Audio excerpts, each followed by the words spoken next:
내 맘대로 판타 유니버스는 판타지 작품을 만들 필요한 세계관과 설정, 어떻게 하면 재밌고 흥미롭게 만들 수 있을지 그 노하우와 후를 함께 나누는 시간이에요. 지금까지 아이디어에 대해서 얘기를 많이 했는데요. 그렇다면 실제로 세계관을 만든다면 세계를 만들면 어떻게 진행하면 좋을까요? 판타지 세계관을 만든다는 것은 설정집이나 가상의 역사서를 만드는 것이 아닙니다. 이야기를 통해서 그 세계를 보여주고 사람들을 매료시키기 위함이죠. 그 세계가 흥미롭고 그럴듯할수록 사람들은 그 세계에 몰입됩니다. 판타지나 SF라도 그 세계가 흥미롭지 못하고 무엇보다 그럴듯하지 못하다면 사람들은 그 세계에 빠지지 못하고 이야기에 몰입되기 힘들 겁니다. 세계에 몰입하기 위해서 그럴듯하게 만들어져 있어 가장 중요한 것, 그것은 바로 그 세계를 이루는 근간, 즉 생활입니다. 이야기는 흔히 모험이나 전쟁을 무대로 한 경우가 많습니다. 하지만 거기에 바탕을 이루는 것은 역시 일상생활이죠. 아침에 일어나서 뭔가를 입고 밥을 먹고 밖에 나가서 일을 하고 그리고 돌아와서 잠을 잔다. 의, 식, 주, 그리고 밑바탕으로 이루는 직업, 이런 것들이 세계를 이루는 데 있어서 가장 기본이 되게 마련입니다. 전쟁이나 모험을 중심으로 한 이야기도 마찬가지입니다. 전쟁터에서는 당연히 먹을 게 필요해요. 그리고 그들이 사용할 장비들을 입어야 되겠죠? 그리고 그들은 어딘가 숙소를 마련해서 머무를 필요가 있을 것입니다. 노숙을 하기 쉬운 모험 이야기에서도 마찬가지입니다. 던전밥이라는 만화가 있습니다. 이 만화 속에서 주인공들은 던전을 탐험하다가 어떤 용을 만나게 되고 거의 전멸하기 직전에 이르렀어요. 그리고는 거의 모든 물건을 다 잃어버린 채로 탈출하게 됩니다. 하지만 주인공의 여동생이 용에 먹혔기 때문에 그 여동생을 구출하기 위해서, 이 세계는 부활이라는 기술이 존재하고 있습니다만, 그 여동생을 구출하기 위해서 그들은 다시 던전으로 향해야 됩니다. 문제는 그들에게 남은 것이 거의 없다는 거예요. 식량도 장비도, 물론 돈도 말이죠. 장비는 어떻게 할 수 있다 칩시다. 지금 입고 있는 것이 있으니까. 하지만 뭔가들이라도 먹고 살아야 됩니다. 성인 한 명이 하루에 필요한 것이 2000에서 2500칼로리, 뭔가들의 그 몇 배는 필요하겠죠. 그러니까 밥도 훨씬 더 자주 그리고 많이 먹어야 돼요. 문제는 그걸 살 돈이 없다는 거죠. 어떻게 할 것인가? 결국 주인공 일행은 던전에 향해서 던전에서 몬스터들을 잡아서 그들을 가지고 요리를 하기로 합니다. 그것이 바로 던전밥이라는 제목의 탄생이죠. 몬스터를 잡아서 요리를 하고 먹어치우는 본격 먹방 만화. 바젤리스크의 고기를 훈제하고 식인 식물의 과일을 따다가 요리하는 그런 레시피들이 우리 실생활에 도움이 되지는 않을 거예요. 하지만 그런 모든 내용들이 이 던전밥이라는 세계를 굉장히 흥미롭게 만드는 원동력이 됩니다. 더욱더 흥미로운 것은 그러한 요리들이 단순히 요리를 하기 위해서, 즉 요리 만화로서만 존재한 게 아니란 거예요. 그 요리를 하는 행위, 그리고 요리 자체를 통해서 이야기를 풀어내는 기초가 됩니다.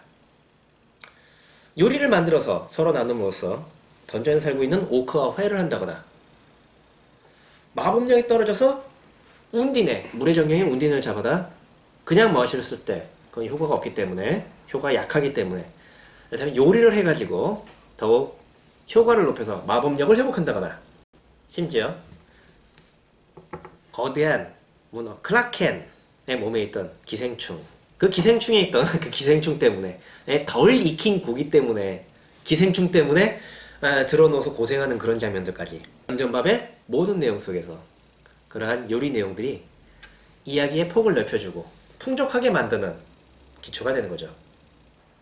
의식주 중에서 식 하나만으로도 우리들이 흥미로운 이야기를, 그리고 세계를 만들 수 있다는 것을 잘 보여주는 사례일 겁니다. 물론 복장도 마찬가지입니다. 어떤 세상이든 간에 복장은 그 세계의 문화를 보여준 동시에 그것을 입고 있는 사람들의 상황에 대해서 되게 잘 알려줘요. 이를테면 용사의 구원 활동이라는 그런 만화가 있는데요. 그 만화 속의 주인공은 용사였고 세상을 구하는 활약을 했어요. 문제는 이제까지는 싸움밖에 안 해봤으니 옷에 대해서, 일상적인 옷에 대해서 전혀 모르는 겁니다. 그야말로 센스가 괴멸적인 거죠. 청혼을 하기 위해서 계속 선을 보게 되는데 선을 볼 때마다 입고 나가는 복장들이 아주 황당합니다. 그 자신으로서는 굉장히 좋은 거예요. 왜냐하면 굉장히 귀한 물건이고요. 그리고 스테이터스, 능력치를 많이 높여주는 그런 아이템이고 엄청나게 비싼 거예요. 하지만 일반인들의 보기에 그 복장은 정말로 황당하기 이를 데 없고 어떤 면에서는 도리어 싸구려처럼 보이는 겁니다. 그러한 복장 하나만으로 이 용사가 얼마나 힘들어하는가, 그 선입견을 통해서, 그걸 첫 모습을 통해서 용사들이 얼마나 힘들어하게 되고 용사가 얼마나 그러한 센스가 없는 것인지, 세상에 대해서 잘 모르는 것을 굉장히 잘 보여주고 있어요. 용사의 구원 활동 속에서 용사의 복장은 굉장히 화려해요. 하지만 일반적으로 만약에 중세 판타지라면 그 복장은 굉장히 수수한 것이 될 가능성이 높다고 생각해요. 옛날 우리 조상들을 백의민족이라고 불렀다고 합니다. 그런데요, 그것은 우리 조상들이 하얀 옷을 좋아했기 때문이 아니에요. 단지 염색하라는 게 비싸고 염색하기 힘들었기 때문이죠. 그러니까 보통 입는 복장이 하얀색이 됐던 것 뿐입니다. 유럽에서, 중세 유럽에서 이 아마포로 만든 옷을 많이 입었다고 해서 그들을 아마포 민족이라고 부르진 않잖아요. 그거 마찬가지입니다. 한편 어떤 세상이든 간에 특정한 색상들을 좋아해서 그것들을 선호하는 경우는 분명히 있었습니다.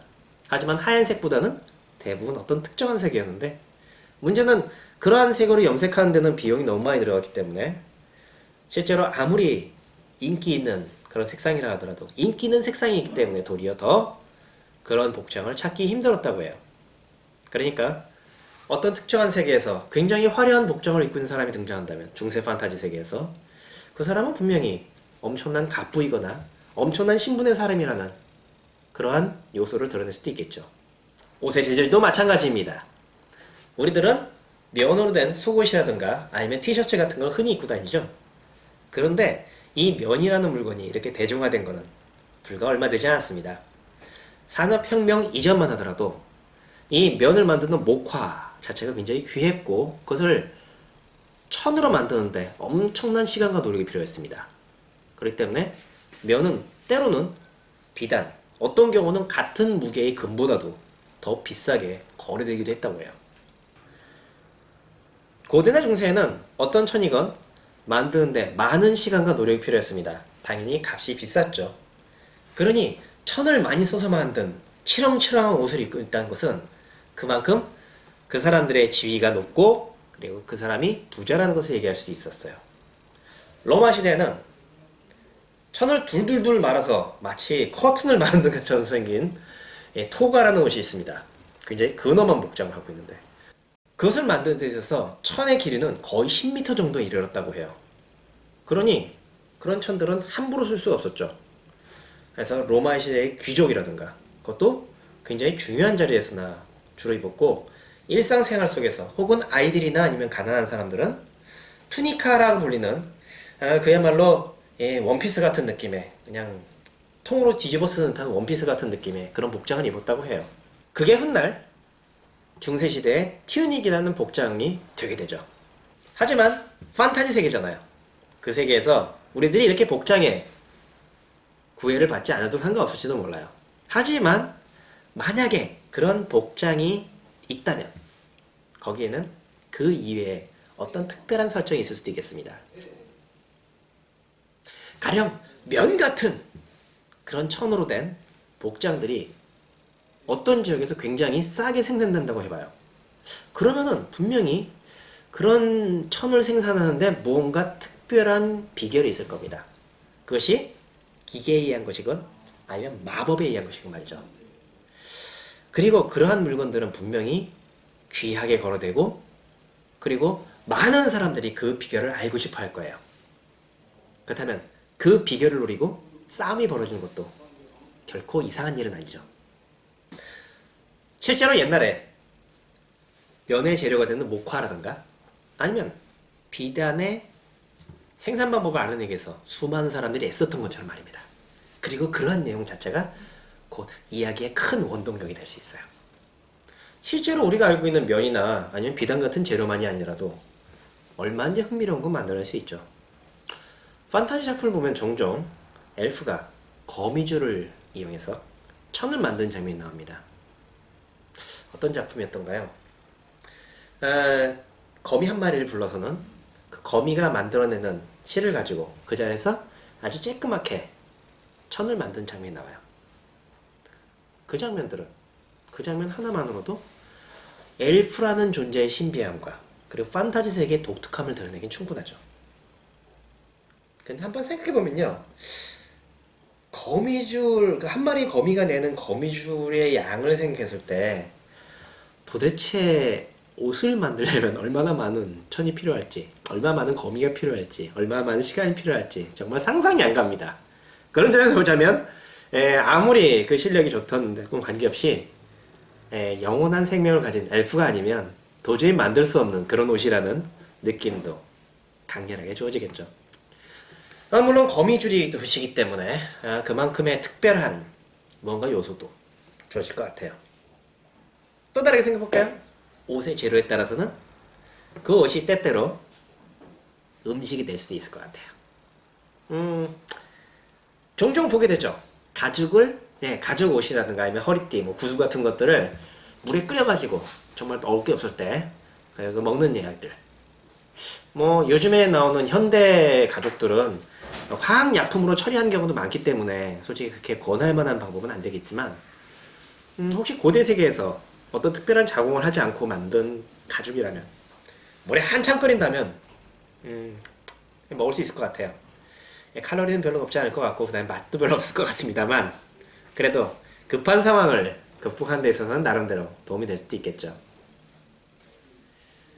맛이라고 하니까 생각나네요. 맛을 내기 위해서 우리들은 조미료는 향신료들을 쓰고 있어요. 가장 일반적인 향신료 중에 하나가 바로 소금입니다. 근데 아십니까? 과거에는요, 소금이 굉장히 귀했습니다. 오죽하면 국가에서 전매할 정도였고요. 소금을 급료로 내면서 로마 시대에는 소금을 병사들의 급료로 주면서 급료라는 셀러리라는 말이 바로 그 소금에서 나왔다고 해요. 이처럼 음식에 문화가 담겨 있는 거죠. 자, 소금만 해도 그런데 후추 같은 건 어떨까요? 지금 우리는 마음대로 뿌려 먹습니다. 하지만 과거에는요, 한때 이 후추를 얻기 위해서 사람들이 바다를 건넜고 전쟁을 벌였고 그리고 수많은 사람들을 학살하기도 했어요. 왜냐하면 한때 후추는 동일한 무게의 금보다도 비싸게 팔리기도 했으니까요. 이처럼 후추나 계피 같은 그런 향신료에 대항해 시대에 방대한 이야기가 같이 담겨있기도 합니다. 의복과 음식, 의와 식이라는 생활 속에는 그 세계의 문화와 이야기가 담겨 있습니다. 그 세계, 그리고 주인공과 그 주변의 많은 구성원들의 생활을 보여주는 기반이죠. 기후와 장소에 따라, 그리고 신분과 계급에 따라 복장은 굉장히 달라졌습니다.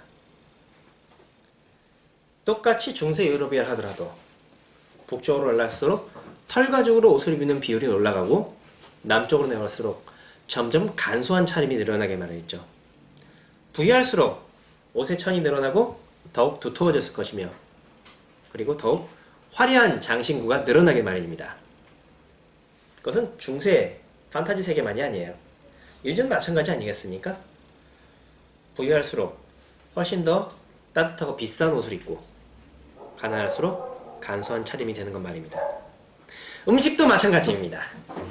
소설 아르스란 전기에서 인도와 비슷한 세계에 갔던 그 아르스란 주인공 일행들은 저가 비뚤어질 정도로 매운 칼 요리는 더 이상 못 먹겠다면서 치를 떨게 되고요. 심지어 왕자 아르스란은 한동안 입맛을 잃었다고 얘기가 나올 정도예요. 그만큼 식생활의 차이가 굉장히 심할 수 있기 때문이죠. 중세시대 식생활은 그렇게 좋지는 않았다고 해요. 로마 시대에는 먹는 것 자체를 즐기는 문화가 있었고, 심지어는 어느 정도였다면은 먹고 먹는 거 끝없이 먹다가 나중에는 더 맛을 보기 위해서 토하는 그런 사례까지 있었다고 합니다. 하지만 중세시대에는 사람들이 둘러앉아가지고 큰 접시 하나에다가 음식을 놔둬놓고 그냥 마구마구 손으로 집어먹었다고 해요. 먹기 경쟁도 아니고 말이죠. 식기도 제대로 된 게 없어가지고 그만큼 간소했다고 합니다. 신분에 따라 먹는 것도 되게 달랐다고 해요. 예를 들면 가난한 사람들, 농노나 농민들은 아침부터 시작해서 하루에 6끼, 5끼, 6끼를 먹었다고 합니다. 반면 귀족들, 그리고 성직자들은 뭐 아침에 한 번, 저녁에 한 번 해서 한 2끼가 보통이었다고 해요. 그것은 먹는 칼로리 양도 문제였겠지만 역시 그들이 하루에 사용하는 칼로리 양, 즉 일의 양이 문제였을 거예요.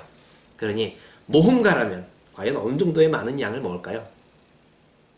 현대에도 일본의 스모선들은 살이 찌기 위해서 하루에 2끼, 그것도 엄청난 열량으로 먹는다고 해요. 반대로 보디빌더들은 조금씩 굉장히 많은 끼니 수를 나눠서 먹는다고 하죠.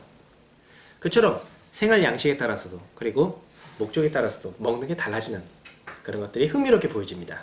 이처럼 의복과 음식 문화는 세상에 따라 달라지고 상황에 따라 달라집니다.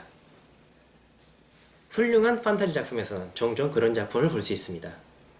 스쳐 지나가듯 먹는 이야기가 나오고 그리고 옷들에 대해서 소개가 나오죠.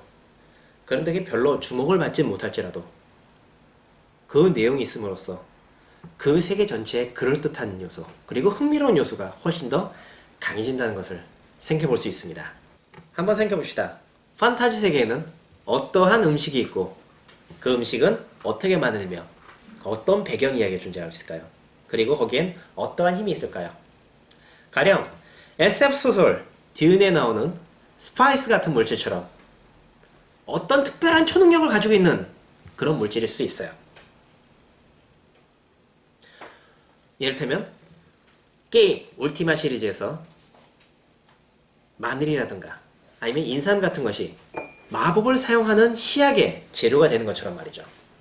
옷도 역시 마찬가지입니다. 단순히 복장으로서만 존재하는 것이 아니라 판타지 세계에 어떤 특별한 천으로 만들었다면 거기에는 특별한 힘이 깃들어 있을 수 있을 거예요. 극단적으로는 그 천 하나 때문에 전쟁이 일어나고 모험이 펼쳐지는 그런 상황도 보여줄 수 있는 거죠. 어떤 특별한 힘, 아예 의지를 가지고 있을지도 몰라요. 닥터 스트레인지에 나오는 마법의 망토처럼 말이죠.